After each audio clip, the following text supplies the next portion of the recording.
Привет! Меня зовут Светлана. Сегодня 27 ноября 2021 года. Да, друзья, подошла к концу неделя. Вместе с ней к концу подходит осень, ноябрь месяц.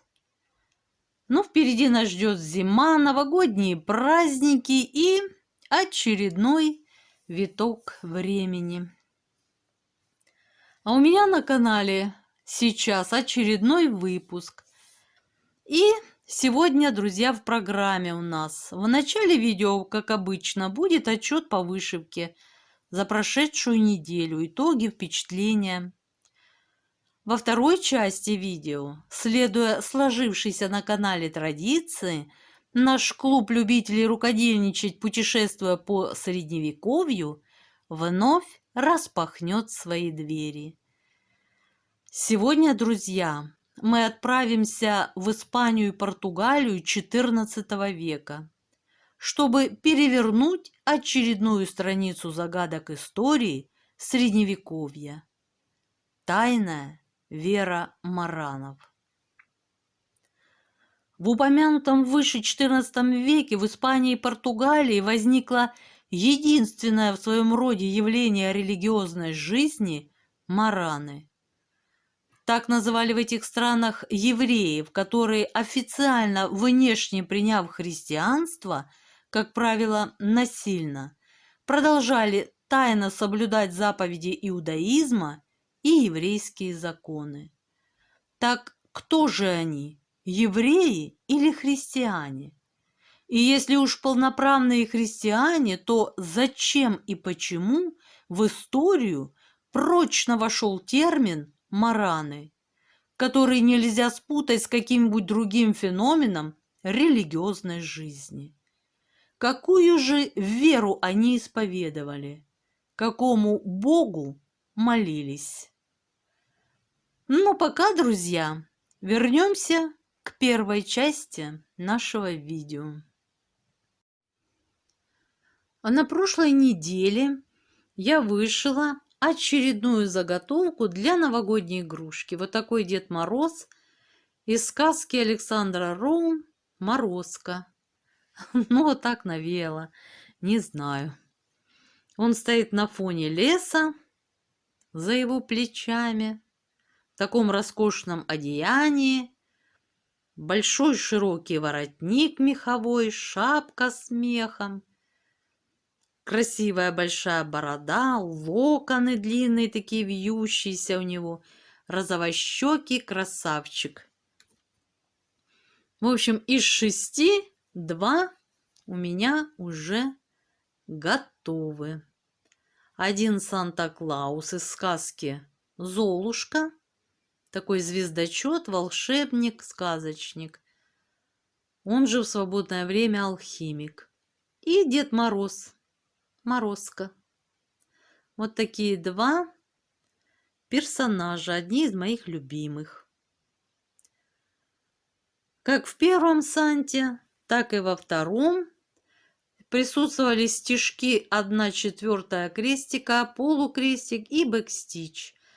Да, стежки эти нелюбимые мной, я люблю полный крест. Но для достижения результата приходится следовать рекомендациям дизайнера. Ну вот, кому интересно, покажу сейчас на схеме этот кошмар для меня. Ну вот, как мы видим, здесь идут. Ну, здесь еще, друзья, по шапочке, вот где контур идет, куда ни шло вышивать 1/4. Но обратите внимание на брови. Здесь идут разные цвета. Здесь идет белое, а там чуть затемнение идет, чтобы Санта у нас выглядел натурально и реалистично, и объемно. Это не все одним цветом. Нет, нет, нет. Разные. И тут идет 1/4 стежка в конце бровушки. Одна. Под ней навстречу другая то есть идет она уже в другом направлении. Ниже идет телесного цвета, то есть уже века нашего дедушки.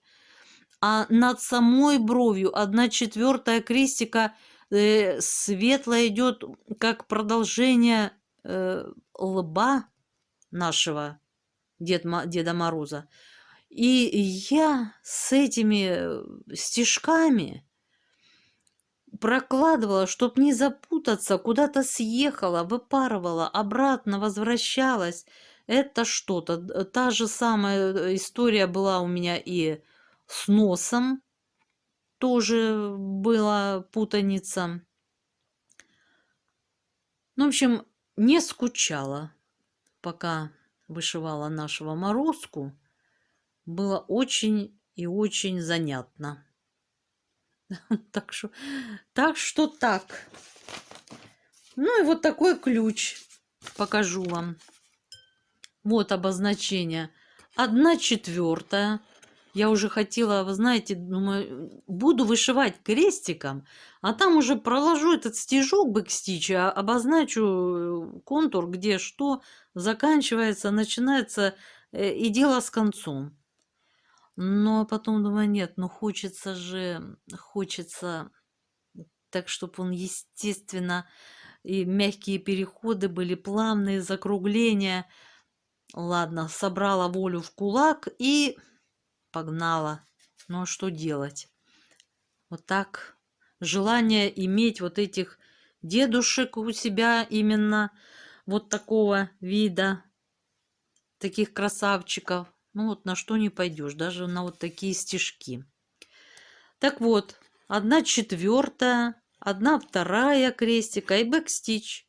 Бэкстич причем здесь вышивается не в одно сложение ниточки, как я уже не знаю, говорила или нет, глаза и нос, а все остальное в 2 сложения. Вот такой у нас непростой Морозко. Ну ничего, вышила, мне они нравятся, я рада такому результату. Ну и, конечно, остальное свободное время я посвящала картине, которая называется «Любимая мелодия». Схему разработала творческая мастерская «Артель Белый кролик».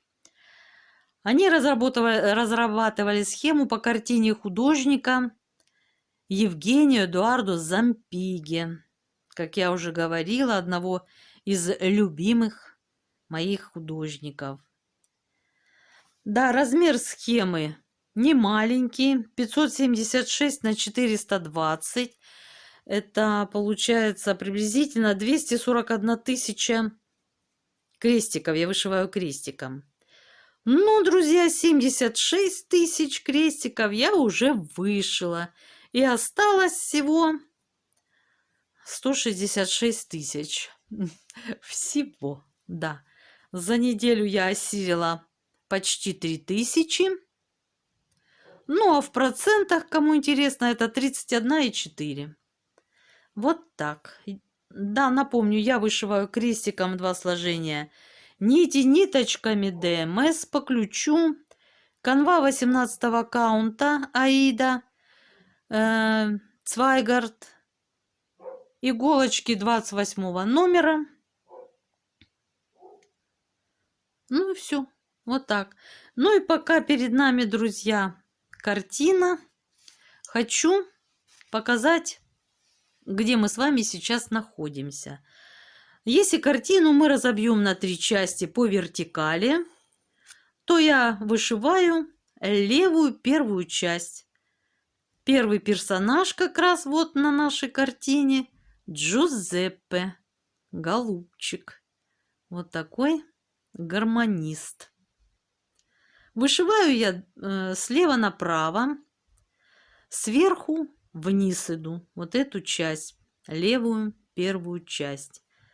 Ну вот как я пишу и читаю, вот так я и вышиваю. Ну, кому как удобно.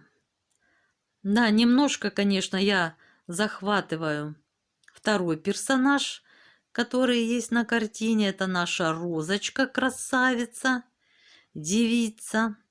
И получается, я захватываю тень от ситечка, горшочек с кашей, всевидящее око нашей розочки, предплечье, ее длань, комод старинный, а также получается, вернее, у меня получилось уже практически полностью вышить бетончик для воды.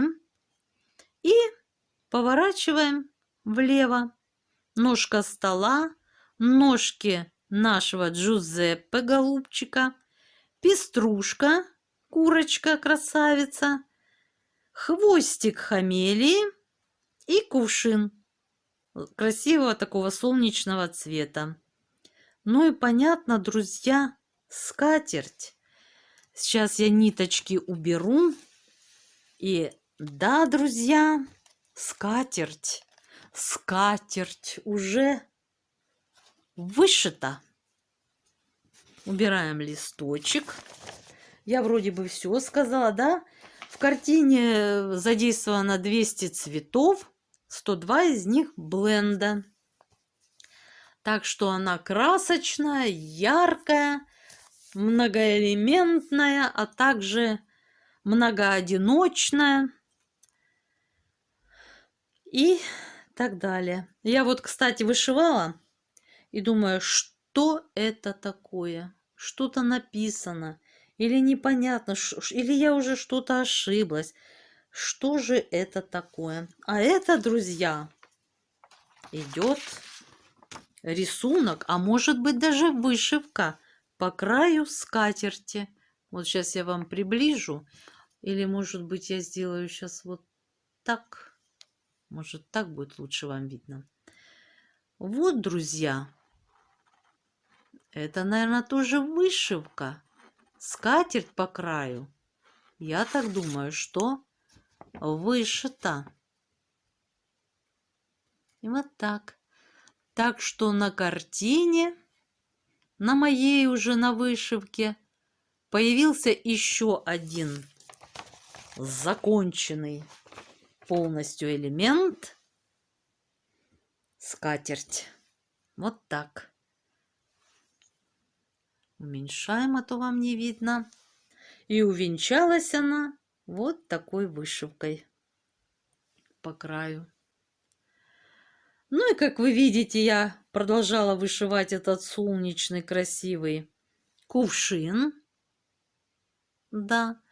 И также на прошлой неделе я, почти закончила бетончик для воды. Тоже мне он нравится, реалистично смотрится он. Мы видим, хорошо здесь видна ручка от бетончика, вот ее крепление. Ну, как я понимаю, как я вижу себе это. Подставочка, вот ее ножка, его вернее. В общем, замечательно. Мне нравится результат. И кувшинчик мне очень нравится, ничего не размазано, все аккуратно, все проявляется. Видно, даже мне вот эта вышивка, это потрясающе, как она выглядит. Натурально, в общем, я вышивала по скатерти нашего Джузеппе. Вот так. Вот такие, друзья, продвижения. Конечно, игрушки новогодние тормозят продвижение картины. Интересны они мне. Поэтому, да, летом, получается, я вышиваю рубашки для мужа, а зимой новогодние игрушки. Пополняю коллекцию. Она у меня уже, конечно, не маленькая, но останавливаться пока желания нет. Хочется приумножить, наоборот, коллекцию. Вот такой у нас с вами результат за прошлую неделю. Все меня устроило, все было интересно, местами сложно, конечно, вышивалось. Здесь у кувшина, друзья, Я не знаю, я была крайне удивлена. Крестики зеленого цвета, зеленого. Я все думала, как, почему, откуда там зеленый, если кувшин, ну, золотой, ну, желтый он. Ну, коричневый, я понимаю, ну, там может быть красновато, что-то близко к коричневому, где-то какой-то переход. Но зеленый, а он есть. Масса зеленых. Вот так, вкраплений. Ну и не только зеленых. Ну и понятно. Уровень сложности 5 из 5 возможных, поэтому масса одиночек, а также двушечки, масса трешечки и пошло-пошло по возрастающей. Но ничего, мне нравится вышивать, как вы поняли, как и вы, я люблю, поэтому продвигаемся с максимально доступной для нас скоростью. Вот так, друзья. Все вам рассказала, впечатлениями поделилась. Результат, итог я вам сказала, да, почти 3000 было вышито. Ну все, друзья. Теперь настраиваемся на нужный лад. Мы помним, да, что нас ждет средневековье. Двери свои оно распахнуло и уже в нетерпении застыло в ожидании нас. Так что берем все с собой необходимое. Я буду вставлять, кстати, друзья, картинки тематические. Так что, кому интересно, посматривайте периодически на экран. И отправляемся в Средневековье. Тайная вера маранов. В XIV веке в Испании и Португалии возникло единственное в своем роде явление религиозной жизни – мараны. Так называли в этих странах евреев, которые официально, внешне, приняв христианство, как правило, насильно, продолжали тайно соблюдать заповеди иудаизма и еврейские законы. Так кто же они, евреи или христиане? И если уж полноправные христиане, то зачем и почему в историю прочно вошел термин «мараны», который нельзя спутать с каким-нибудь другим феноменом религиозной жизни? Какую же веру они исповедовали? Какому Богу молились? Ведь то, что тайно исповедовали мараны, толком ни христианством, ни иудаизмом в полной мере не являлось. Маранизм – признанный термин у религиозных историков и философов.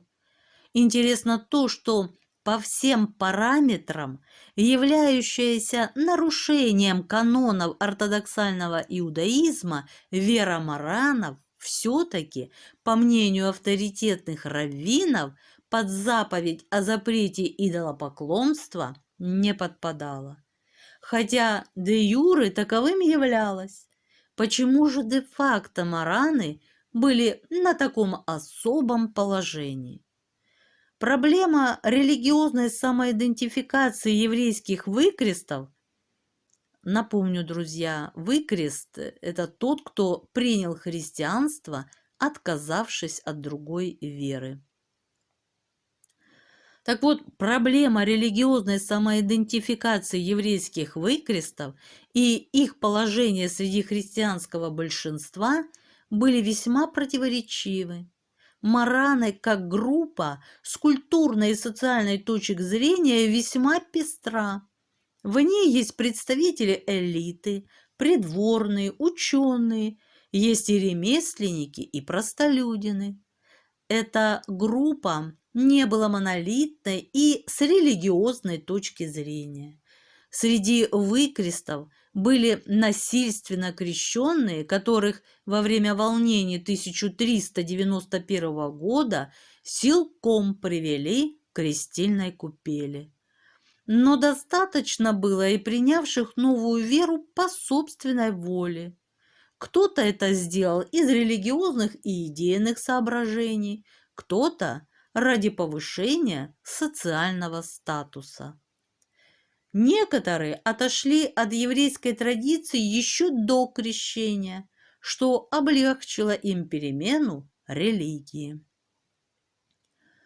Но много было и таких, кто стал христианином из фатализма, приняв случившееся и смирившись со своей участью.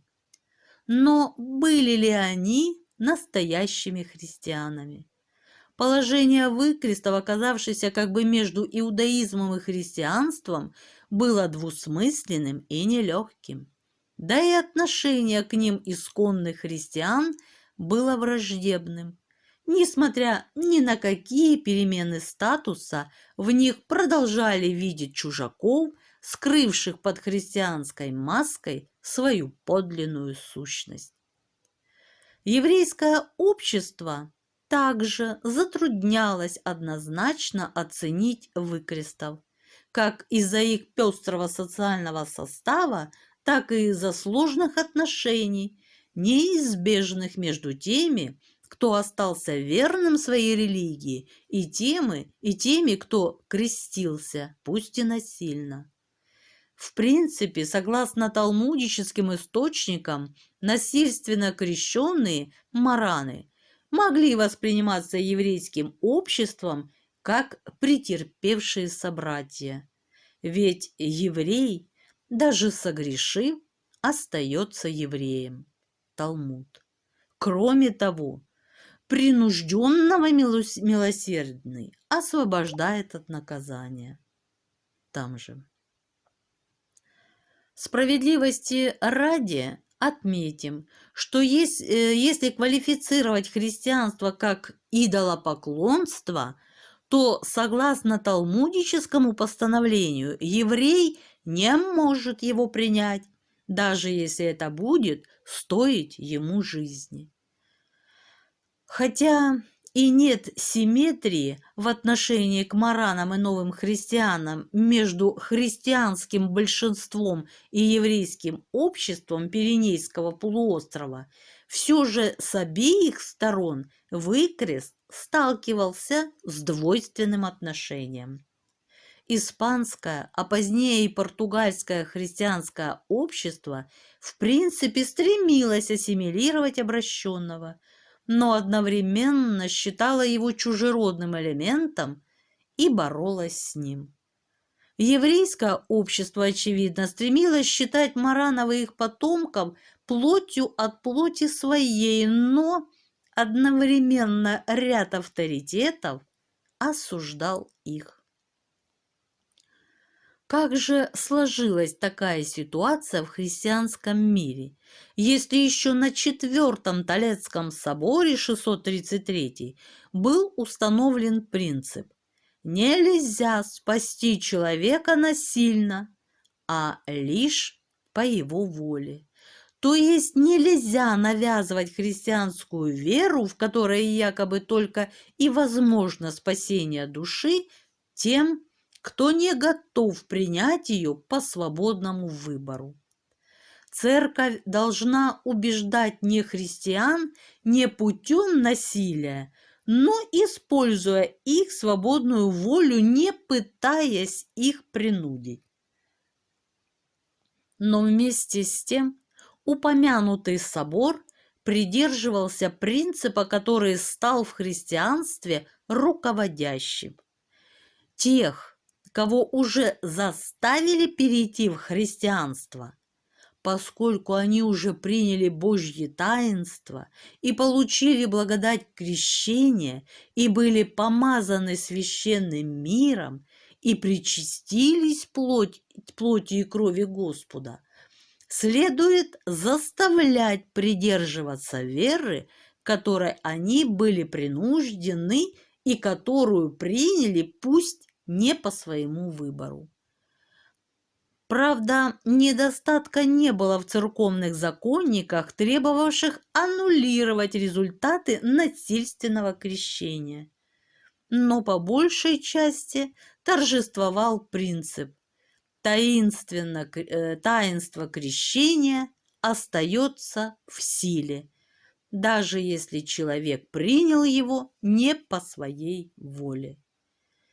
Такова была и официальная точка зрения властей в Кастилии и Арагоне после погромов 1391 года. Эта точка зрения преобладала и в португальском обществе, после того, как все живущие там евреи были принуждены креститься в 1497 году. Эти волны крещений в странах Пиренейского полуострова породили религиозную и социальную путаницу, которая отразилась на всей истории этих стран в конце Средневековья, начале нового времени. С одной стороны, от всех выкрестов, даже крещенных насильно, требовалась безукоризненная верность христианской вере. С другой стороны, исконно христианское общество, которое должно было принять их в свою среду, относилось к ним с недоверием и враждебностью и даже ущемляло их в правах по сравнению с остальными христианами.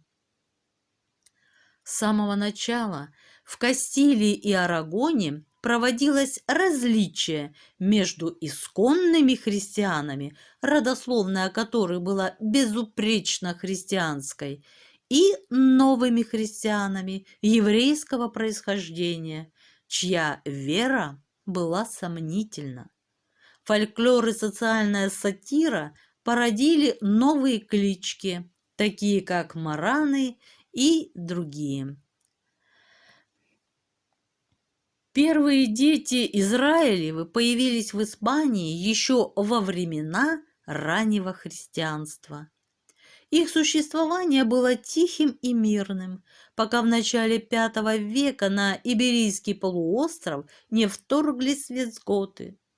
Поначалу, пока захватчики придерживались своей языческой веры, евреям жилось спокойно. Но уже в VI веке, после принятия католичества, поведение вестготов резко изменилось. Евреям больше не разрешалось занимать общественные должности, запрещались публичные религиозные действия, следование традиций иудаизма, возник запрет на заключение браков между евреями и христианами. Положение ухудшилось в 616 году при короле Сизибуте. Настоящий фанатик, он распорядился насильственно крестить еврейских детей. Взрослые совершали обряд крещения под страхом смерти.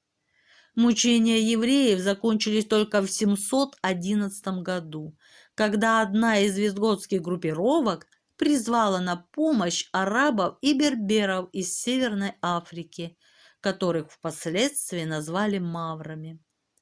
Мавританским корпусом руководил генерал Тарик ибн Зияд. Тарик вторгся на полуостров, и через 4 года в его руках была почти вся Испания. В 755 году был провозглашен Кордовский халифат. Для евреев наступила эра мирного развития и процветания. В Кордовском халифате и в других арабских государствах в Испании евреи добились значительных успехов в экономической и культурной области. Некоторые из них стали государственными деятелями. Постепенно укрепившись, христианские государства Испании начали отвоевывание страны, известное под названием Реконкиста. В XIII веке арабы были вытеснены из большей части Испании. В их руках осталась лишь незначительная территория в районе Гранады. Вначале в отношении евреев христиане проявляли веротерпимость. Они могли свободно жить в стране, не подвергаясь преследованиям. Однако золотой век испанских евреев подходил к концу. Хотя евреи играли большую роль в экономической жизни страны, на них начались гонения. Им был дан выбор – крещение или смерть. Многие соглашались на христианский обряд, однако, несмотря на это, новообращенные не были приняты обществом. За крещенными евреями закрепилось название мараны. На юге Италии массовые насильственные обращения в конце XIII века привели к полному исчезновению еврейского населения. Может быть, этот пример впервые в истории евреев Европы показал, что массовое насильственное обращение не обязательно ведет к социальной и культурной ассимиляции евреев в христианском большинстве. Потомки выкрестов поколение за поколением сохраняли свой особый традиционный уклад, и их окружение постоянно подозревало, что они остаются верны религии своих отцов, что часто отвечало действительности. Вообще, с религиозной точки зрения, маронизм – уникальное явление. Однако, как показало время, эти волны насильственных действий в отношении евреев были только началом серьезных испытаний. Испанская католическая церковь и инквизиция преследовали тех, кого они считали еретиками. Тысячи людей были брошены в тюрьмы, замучены и сожжены на кострах. Все это общедоступные исторические сведения. Но многие ли из нас знают, что была одна особенная ересь, которую пыталась раскрыть и уничтожить Испанская инквизиция? Для понимания ситуации надо кое-что пояснить. Вопреки широко распространенному мнению, инквизиция, даже ставшая притчей во языцах испанская, поначалу чисто евреями не занималась. Ей и дела не было до евреев, пока они оставались евреями, то есть пока они не крестились. Еврейство влекло за собой массу жизненных сложностей, но суду инквизиции не подлежало. А вот когда еврей крестился, то есть становился полноправным испанцем, тут-то и поджидала его зеленая дама. Так в Испании именовали инквизицию по цвету мундиров. С этого самого момента евреев, как и других людей христианского вероисповедания, могли пытать и сжечь. Заметим, что тогда еще существовало формальное равенство. Это позднее, во второй половине XVI века, ввели закон о чистоте крови. Так что даже еврейская бабушка становилась бедой. Это напоминает что-то из новейшей истории. Чистота расы, проверка предков до 4-го колена – неполноценные народы. За этими католическими евреями, которых и называли маранами, вели особенно пристальное наблюдение. Нет ли в их действиях какой-нибудь ереси? Еретические деяния включали отказ от употребления в пищу свинины, отказ работать в субботу, отказ надевать лучшую одежду по воскресеньям, соблюдение любых еврейских обрядов, чтение еврейских молитв, приготовление пищи по еврейскому обычаю, общение с некрещенными евреями и брачные связи маранов между собой. В конце XIV века иудейская община оказалась под сильнейшим давлением.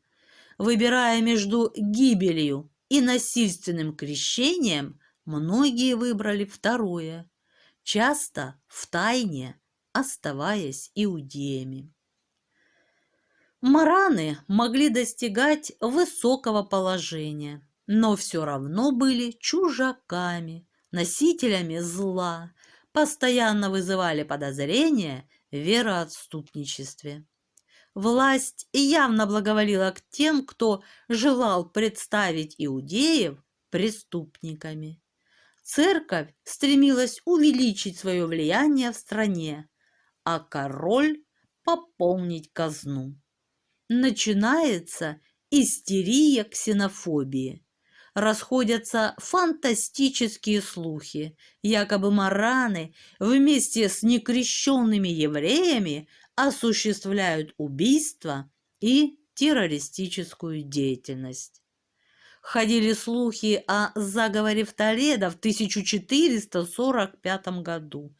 Предполагались пороховые взрывы на улицах во время праздника.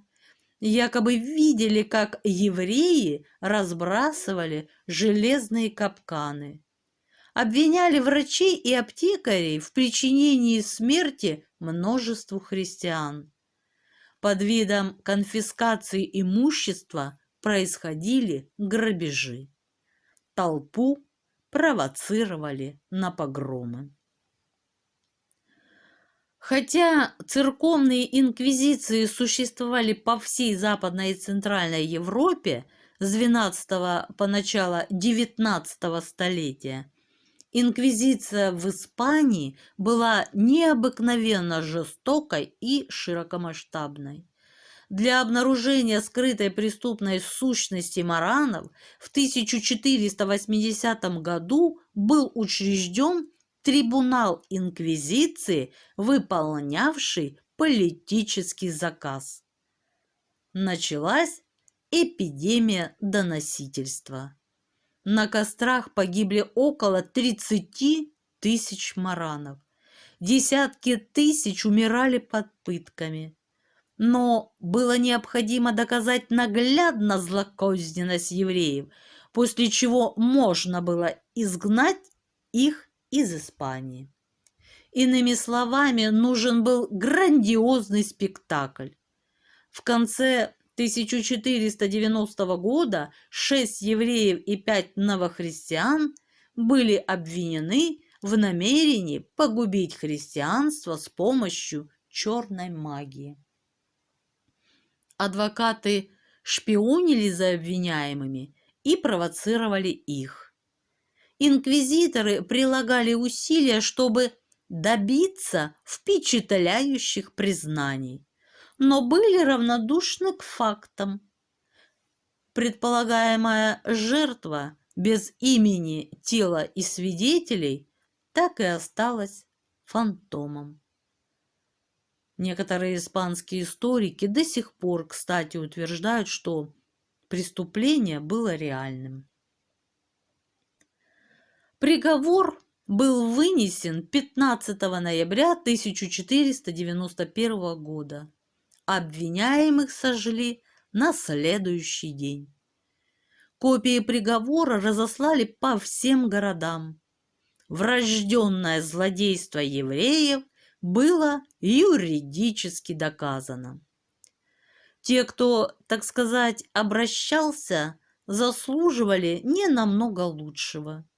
Другие католики обращались с ними как с людьми второго сорта, и одно неверное движение могло привести их на костер. В XV веке брак Изабеллы Кастильской и Фердинанда II Арагонского положил начало объединению Испании. Фанатичная католичка Изабелла пожелала сделать страну чисто христианской. Фердинанд и Изабелла как будто забыли, что их брак устроил еврей Авраам Сеньор, королевский казначей, что крещенный еврей де Сантанель был канцлером Арагона, а Пабло де Санта-Мария – воспитателем наследного принца, который, к несчастью, умер слишком рано. А то как знать, как бы повернулось колесо истории. Что министр финансов Ицхак Абраванель предлагал им фантастическую сумму, лишь бы они оставили евреев в покое. В это время инквизиция, благодаря энтузиазму Тарквемады, приобрела еще большую силу и власть. Допросы, пытки и жар костров стали визитной карточкой Испании того времени.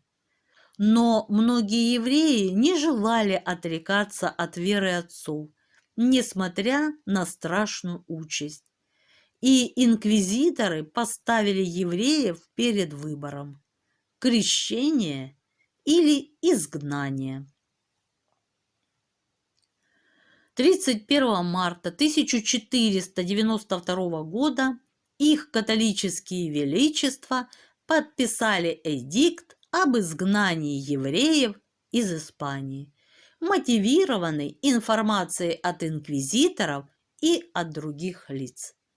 Депортированным была предоставлена отсрочка в 4 месяца, чтобы ликвидировать дела и продать имущество. Однако было запрещено вывозить деньги и драгоценности. Согласно этому эдикту 2 августа 1492 года все евреи Испании обязаны были покинуть страну. В пути многие умерли от голода, истощения и отчаяния. Страну покинуло более 100 тысяч евреев, по другим источникам более 300 тысяч. Хронисты едва затрагивают эту тему. Немой страх царил в стране. 4 годами позже один из испанских поэтов писал: «В этом королевстве больше не знают, что такое евреи». Итак, в 1492 году евреям надо было решать: либо бежать из страны, бросив все имущество, деньги, драгоценности, золото вывозить было запрещено, либо креститься. Если бежать, то куда? Благословенная Османская империя была далеко на востоке. Там евреев терпели, даже считали полезными, но туда еще надо было добраться. Близкие Алжир и Тунис станут турецкими только лет через 30. Марокко, первых еврейских беженцев, высадившихся в Северной Африке, встретили плохо, и неудивительно. После гранадского разгрома ярость полыхала в сердцах мусульман. Арабские беженцы из Испании призывали к священной войне с неверными. Бороться против испанцев у арабов не хватало стратегических сил. Зато евреи, вот они, под рукой. Пострадали даже свои евреи, коренные, североафриканские. Что уж говорить о евреях чужих, пришлых. Из христианских же стран наибольшая надежда была на Португалию. И одна из еврейских дорог изгнания пролегла туда. Правил Португалией в то время король Жуан II, человек черствый и суровый, ценящий прежде всего экономические интересы, а не благотворительность и гуманистические ценности поздних эпох. Жуан разрешил остаться немногим евреям, в основном нужным специалистам и богачам. Кому-то все же удалось кое-что спасти. А финансово несостоятельным и поэтому бесполезным было приказано убираться из Португалии, куда глаза глядят, в течение 8 месяцев. Оставшихся продадут в рабство. 8 месяцев пролетели как миг.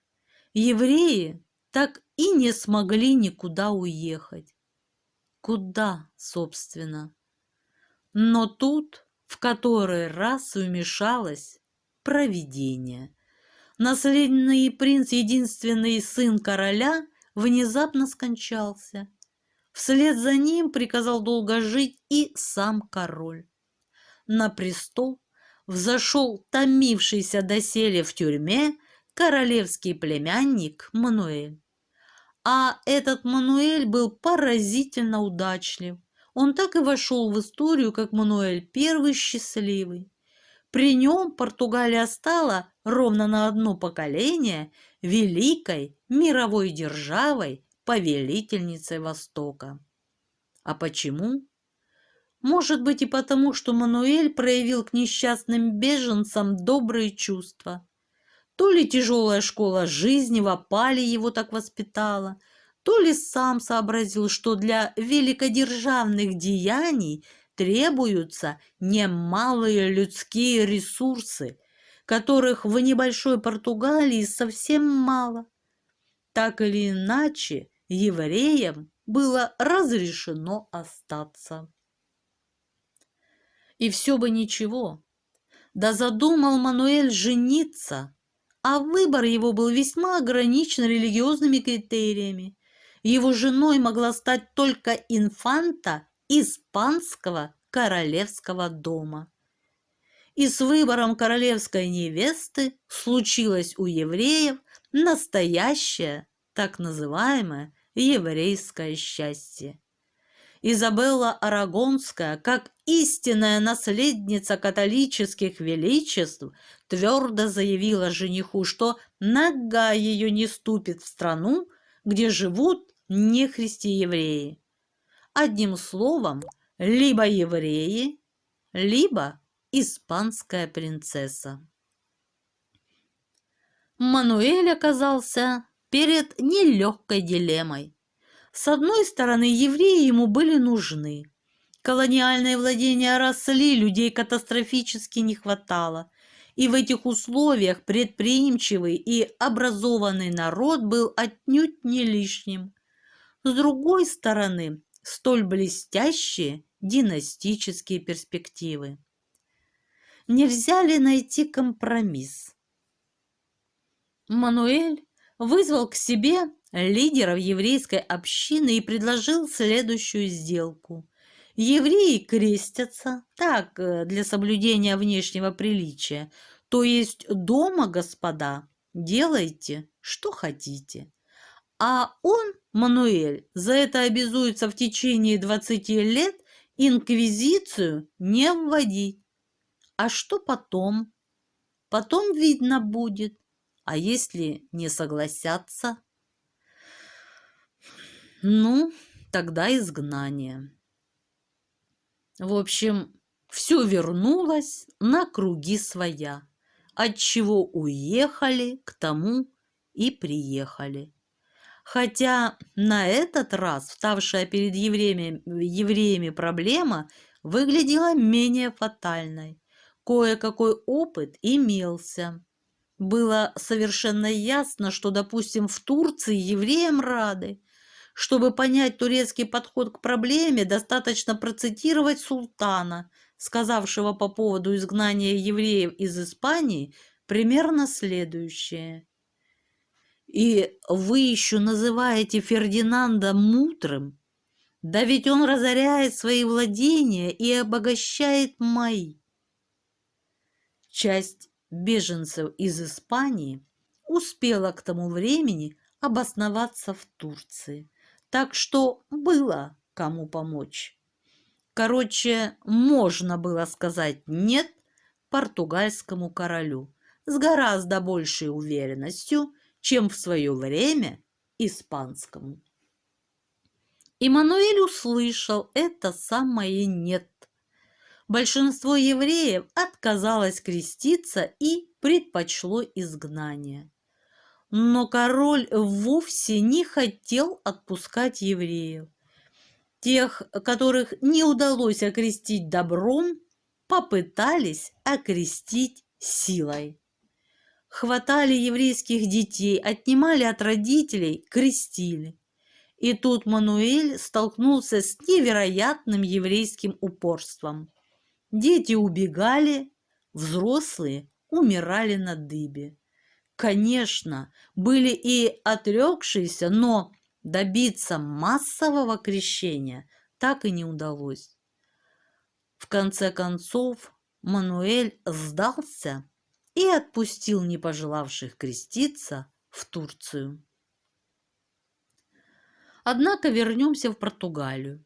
Препятствий для брака Мануэля счастливого больше не существовало, и он благополучно состоялся. На беду. На беду породнилась португальская династия с проклятым судьбой и евреями испанским королевским родом. Впрочем, сам Мануэль до тех несчастий не дожил. После смерти Мануэля Счастливого для португальских маранов время шуток закончилось. Пришла инквизиция. Начиная с 1536 года инквизиция вела яростную кампанию, жестокость которой постоянно возрастала. Несчастных преследовали в городах и деревнях, в лесах и горах. Запылали костры. В отчетах об аутодафе часто не указывается, что именно послужило причиной смертного приговора новым христианам, с какой именно молитвой на устах они умирали. После сожжения 14 октября 1542 года 2 десятков еретиков печально и знаменитый инквизитор Лиссабона высоко оценил их мужество. Ничто так не удивило меня, как зрелище того, что Господь вложил столько твердости в слабую плоть. Дети присутствовали при сожжении своих родителей, а жены при казни своих мужей. Но никто не кричал и не плакал. Они прощались и благословляли друг друга, как если бы они расставались, чтобы встретиться на следующий день. Евреи снова были вынуждены бежать, что называется, куда глаза глядят. Те, у кого на бегство не было денег или энергии, забивались в самые дикие укромные уголки Португалии, где остатки маронизма сохранились вплоть до нашего времени. В списке кандидатов на «Куда глаза глядят» оказались Нидерланды, тогдашний очаг европейской свободы, и другие протестантские страны, территории Южной Америки.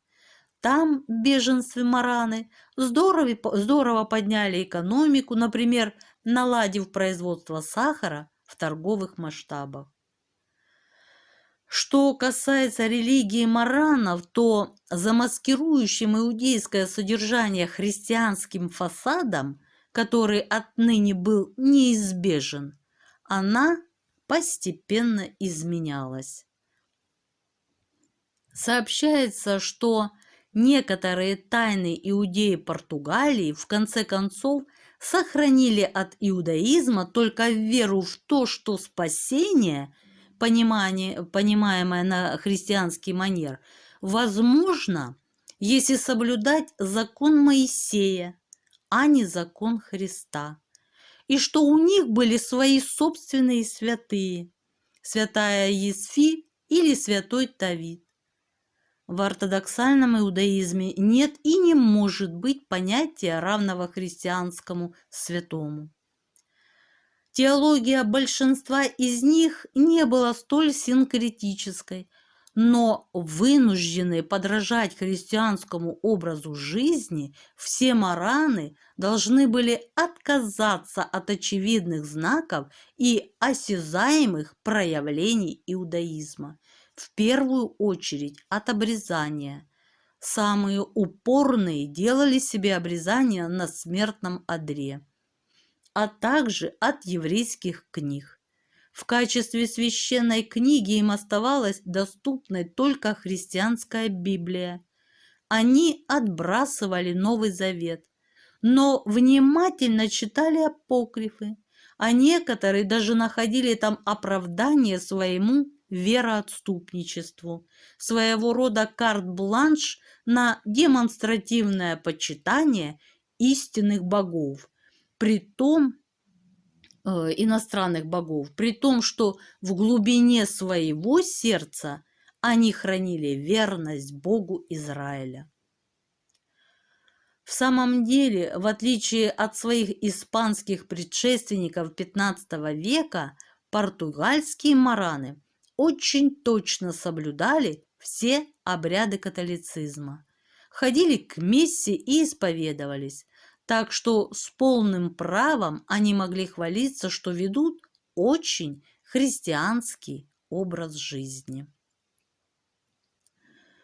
Каким же образом передавались из поколения в поколение традиции маранов? Разумеется, не могло быть и речи об откровенности с раннего детства, когда дети еще не умели держать язык за зубами. Чаще всего это происходило в отрочестве, и даже, по-видимому, обряд религиозной зрелости превратился в своего рода мистическое посвящение. Обычно руководила этим обрядом мать семейства. В общем, тайный иудаизм часто сохранялся благодаря именно женщинам, которые в конце концов станут настоящими священнослужительницами, последними маранами XX века. Но в то же время маранизм сохранялся, благодаря не только этой тайной верности экзальтированных мистиков и женщин, но вследствие разумного выбора молодых людей и зрелых мужчин. Их происхождение было крайне смешанным, а иногда среди них даже попадались потомственные христиане. Это нам хорошо известно благодаря архивам инквизиции, которая заботилась о том, чтобы как можно точнее установить генеалогию обвиняемых. О том же свидетельствует и традиция маранов, почитающих память мучеников. Маранизм мог возродиться и распространяться среди новообращенных христиан чистого происхождения самыми различными путями. Являясь свидетельством верности у одних, он мог выражать конфликт поколений у других, когда обратившийся в иудаизм сын противопоставлял себя преданным христианству близким. При чтении знаменитой биографии Уриэля да Косты именно так выглядит история его жизни. Он покинул христианскую семью в Португалии, чтобы стать иудеем в Амстердаме. Затем погрузился в какую-то разновидность поклонения природе и покончил жизнь самоубийством. В конце своей биографии он задает себе вопрос: какой дьявол толкнул меня к иудеям? Неуверенность и печаль Марана выражались и в частых мессианских движениях, в попытках здесь и сейчас исправить невыносимое положение вещей, что не могло не привести к появлению различных лжемессий, пророков, авантюристов и прочих странных личностей. Но это уже другая история. Если положение маранов могло способствовать мечтам такого рода, то оно было еще более благоприятно для духа коммерческого авантюризма. на протяжении XVI века предприимчивые португальские люди коммерции распространяются по всем частям известного тогда мира и в качестве пионеров развивающегося капитализма ткут сеть новых торговых отношений. Они покидают родину отнюдь не только для того, чтобы спастись от инквизиции и иметь возможность мирно исповедовать иудаизм, как это представляет наивная историография. В конце концов, коммерция различными обходными путями могла способствовать сохранению веры в сердцах многих крупных экспортеров и торговцев. Прежде всего, не следует забывать, какую роль в коммерческой жизни прошлого играли родственные и клановые связи. Быть мараном – это также означало быть включенным в большое тайное общество защиты и взаимопомощи. В 1773 году энергичный реформатор Португалии маркиз де Помбал одним росчерком пера отменил все юридические различия между новыми и старыми христианами. Здесь нельзя не вспомнить легендарную историю, связанную с этим. Король Португалии Жозе I приказал, чтобы любой португалец, имеющий хоть какие-то родственные связи с евреями, носил желтую шляпу. Через несколько дней маркиз де Помбал появился при дворе, держа в руках 3 таких шляпы. Удивленный король спросил: «Что вы хотите делать со всем этим?» Помбал ответил, что он намерен исполнять приказ короля. «Но, — спросил король, — зачем вам 3 шляпы?» «Одна из них предназначена для меня самого, — ответил маркиз, — другая — для великого инквизитора, а третья — на случай, если ваше величество пожелает покрыть голову». Инквизиция потеряла свою основную цель, стала быстро клониться к упадку и была упразднена в 1821 году. Но религия маранов от этого не исчезла, она продолжала влачить свое темное существование, сочетая публичное соблюдение христианских обрядов с тайным исповеданием иудаизма.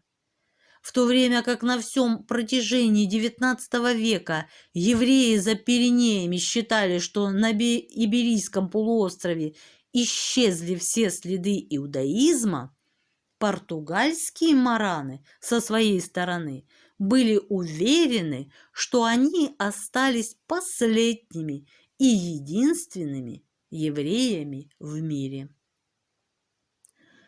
Их открыли заново в XX веке после Первой мировой войны, и тогда узнали, что они делились на 2 группы в некотором соответствии с ситуацией, сложившейся со времен Средневековья.